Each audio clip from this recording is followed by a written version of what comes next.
commence avec une exposition. Oui, vacances scolaires, c'est le moment ou jamais d'investir les musées, pourquoi pas avec les enfants, donc expo à gogo dans toute la France. Le Figaro conseille un détour par le musée des Confluences à Lyon, donc, pour y découvrir tous les types de poisons de l'Antiquité à aujourd'hui. Alors le poison, il fascine, il terrorise en même temps. Pourquoi? Parce qu'il est indétectable la plupart du temps. Puis parce que c'est l'apanage des sans-armes, des faibles. C'est-à-dire que les femmes et les ecclésiastiques ont souvent utilisé dans l'histoire le poison. Le poison peut tuer, mais il peut aussi soigner. Donc de Cléopâtre aux médicaments d'aujourd'hui, un voyage donc au musée des Confluences qui nous fait découvrir aussi la chimie, la botanique et évidemment l'histoire. Donc c'est l'expo que nous conseille le Figaro.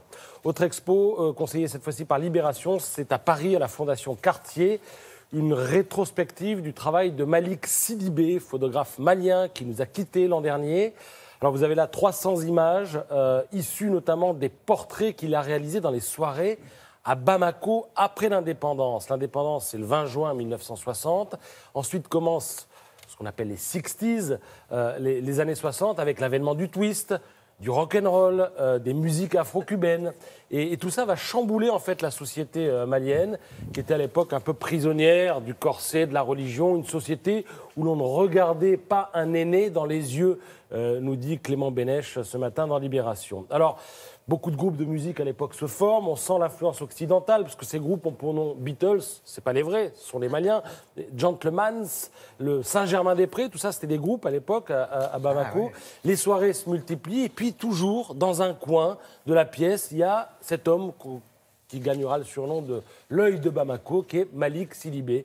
Et pour une seule surprise partie, à l'époque, il pouvait faire 6 pellicules de 36 poses. Donc là, vous avez là 200 photos à chaque fois. Donc vous imaginez bien qu'à l'arrivée, on a sélectionné les meilleurs pour cette exposition. Alors Sidibé, son histoire est intéressante aussi parce qu'à la base, il est artisan bijoutier, mais il était féru de peinture. Il était passionné de peinture.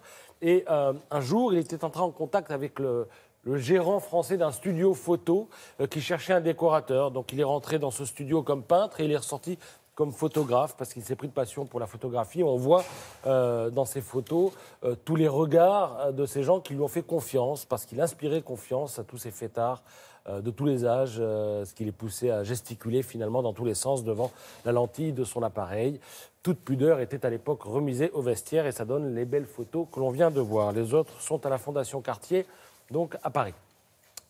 Tout autre chose maintenant, avec le travail d'un photographe israélien installé à New York, Nathan Dvir. Vous verrez ça dans ce numéro de l'Express consacré à la grosse pomme, comme on dit. Alors, lui, son parti pris, c'est qu'il est descendu dans le métro. Et il a remarqué que lorsque les gens descendent dans le métro, eh bien, ils se déconnectent les uns des autres. Et ça lui a donné envie de les photographier. Il a voulu mettre en image l'isolement mental. Ça donne des clichés savoureux. Ce photographe compare souvent le métro aux aéroports et aux centres commerciaux. Ce sont, dit-il, des non-lieux, pour reprendre une terminologie connue, puisque c'est celle de l'anthropologue français Marc Auger. Et ces non-lieux, eh bien, sont des endroits où l'on se contente de passer sans réfléchir à la façon dont les autres nous perçoivent. Et dans cet espace urbain, en fait, qui est plutôt intermédiaire, les passants ne se soucient guère de l'image qu'ils projettent. Ils baissent la garde et révèlent forcément quelque chose d'eux-mêmes. Et parfois, c'est du pur bonheur. Regardez cette photo du gars qui se prend pour Batman ou qui est déguisé en Batman à droite. On ne sait pas s'il vient de régler un problème, s'il part en régler un en métro ou s'il va tout simplement à une soirée costumée. Et le gars fait la tronche dans son costume de Batman. Voilà, on va le voir apparaître, c'est savoureux. Prenons le temps. Oh, qu'il est beau. Regardez. Tout ça dans le métro new-yorkais, évidemment. Pour terminer, le livre du jour, c'est signé Patrice Duhamel et Jacques Santamaria, Les jours d'après.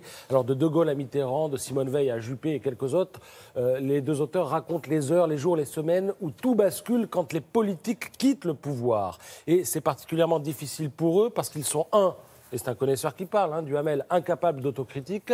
Ils ne font aucun mea culpa. Ils sont immédiatement dans l'idée du retour et en général, ils détestent leurs successeurs. Ils ont, et ça c'est un trait commun, une énorme confiance en eux. Prenez le cas de Mélenchon, jusqu'au samedi soir, Patrice Duhamel raconte dans l'interview qu'il accorde au Figaro qu'il envoie des SMS à son entourage juste avant la présidentielle pour dire ça va le faire, on va gagner. Et puis le dimanche soir, alors qu'il a perdu, il demande qu'on recompte les voix. Voilà, bon, tout ça est à lire, c'est passionnant, ça s'appelle Les jours d'après, c'est aux éditions de l'Observatoire.